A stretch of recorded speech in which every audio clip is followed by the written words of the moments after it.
जय माताजी मित्रों, हूँ ममता गोस्वामी। मारी चेनल ममतानी रसोई में तमारुं स्वागत है।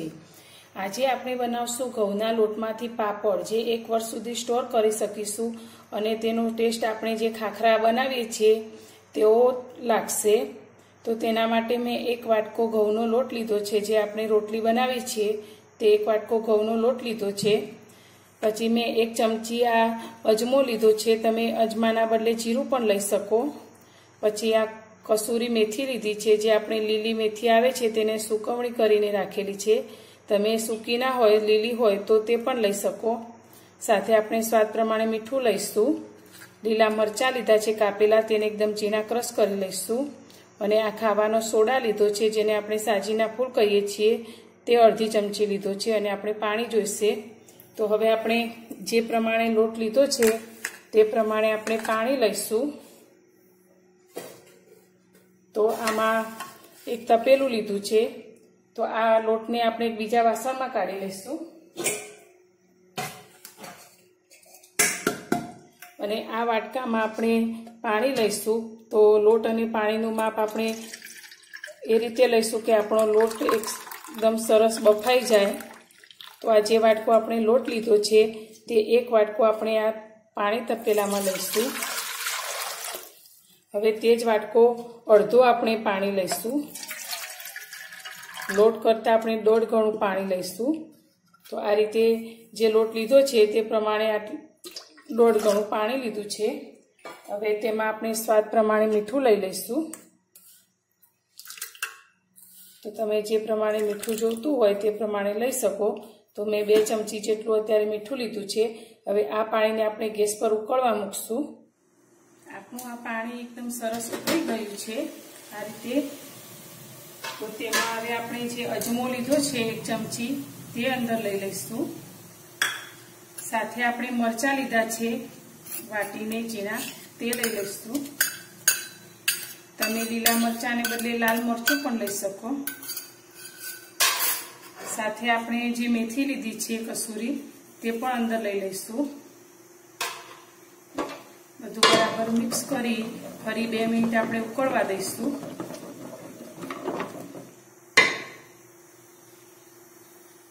આપણો મસાલો પાણી સાથે ઉકળી ગયો છે। હવે આપણે જે સોડા લીધો છે ખાવાનો તે અંદર લઈ લઈશું। હવે તેમાં આપણે જે ઘઉંનો લોટ લીધો છે એ આપણે થોડો થોડો અંદર એડ કરશું આ રીતે। અને એક હાથે આપણે હલાવતા રહીશું। આ રીતે આપણે લોટને હલાવશું। આપણે આ જે લોટ લીધો છે તે બધો જ અંદર એડ કરી દઈશું। આપણો જે લોટ અને પાણી બધું એક સરખું માપ થઈ ગયું। આપણે આ રીતે બધો લોટ હલાવી લઈશું। અંદર લોટના ગાંઠા ન પડે એ રીતે આપણે એક હાથે સતત હલાવશું। આપણો લોટ બરાબર બફાઈ જશે।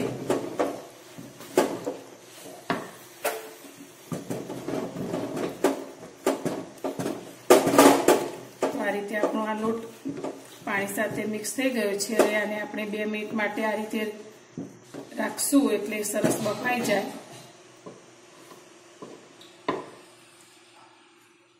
આપણો આ લોટ આ રીતે બફાઈ ગયો છે। હવે તેમાંથી થોડો લોટ આપણે એક બીજા વાસણમાં કાઢશું।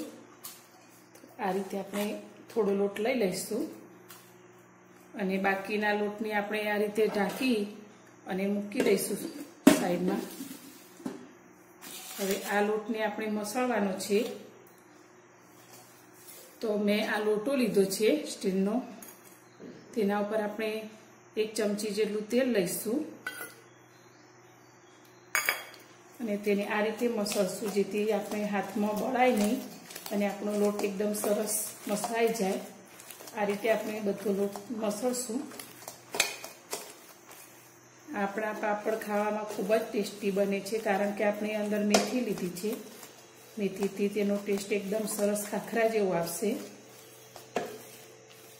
આ પાપડ આપણા ચોમાસામાં બનાવેલા હોય તો ચા સાથે એકદમ ટેસ્ટી લાગે છે અને તેને શેકી અથવા આપણે તળીને પણ ખાઈ શકીશું।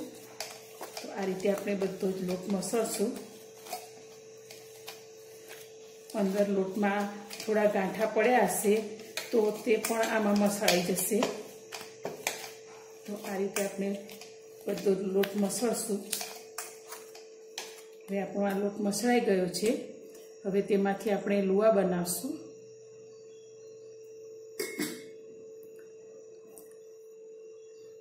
હવે હાથમાં આપણે થોડું તેલ લગાવશું અને આમાંથી આપણે લોટ લઈ અને આ રીતે લુવા બનાવશું.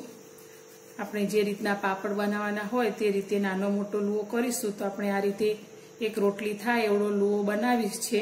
તો આ રીતે આપણે બધા જ લુવાને બનાવી લઈશું. આપણે પાપડ થોડા મોટા બનાવશું જેથી આપણે શેકવામાં પણ સરળતા રહે. તો આ રીતે આપણે બધા લુવાને બનાવી લઈશું. હવે આપણે આ રીતે બધા જ લુવા બનાવી લીધા છે અને આ પ્લાસ્ટિકની એક કોથળી લીધી છે. તેના ઉપર હવે આપણે આ એક લુવો મૂકશું આ રીતે અને તેને એક આ નાની ડીશથી આ રીતે પહેલાં દબાવી લઈશું જેથી આપણને વણવામાં થોડી સરળતા રહે. હવે તેને આપણે ગોળ વળી લઈશું આ રીતે. આપણા આ લોટમાંથી પાપડ એકદમ સરસ રીતે વણાઈ જાય છે. તો આ રીતે આપણે પાપડને વણી લઈશું.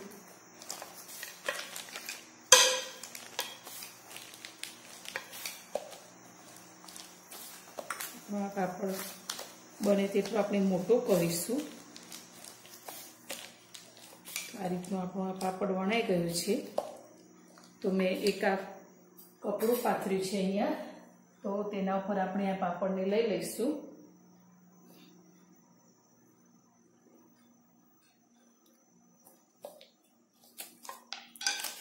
તો આપણો આ પાપડ એકદમ સરસ તમે જોઈ શકો છો. સરસ પાપડ આ રીતે વણાઈ જાય છે અને આ રીતે આપણે લઈ લઈશું. આ રીતે બધા જ પાપડને આપણે વણી લઈશું. આ રીતે આપણે બધા જ પાપડ વણી લીધા છે. તો આપણે આ રીતે એને સૂકવી દઈશું. હવે આ પાપડને અત્યારે મેં પંખા નીચે સૂકવ્યા છે. તમે તડકામાં પણ સૂકવી શકો. આપણા ઘઉંના પાપડ આ રીતે સુકાઈ ગયા છે એકદમ સરસ. હવે આપણે તેલને ગરમ કરવા મૂકી દીધું છે. તો હવે તેને આપણે તળી લઈશું. આપણે આ પાપડને તેલમાં લઈ લઈશું. તો આ રીતે આપણો પાપડ એકદમ સરસ તેલમાં મૂકતાની સાથે જ તળાઈ જશે.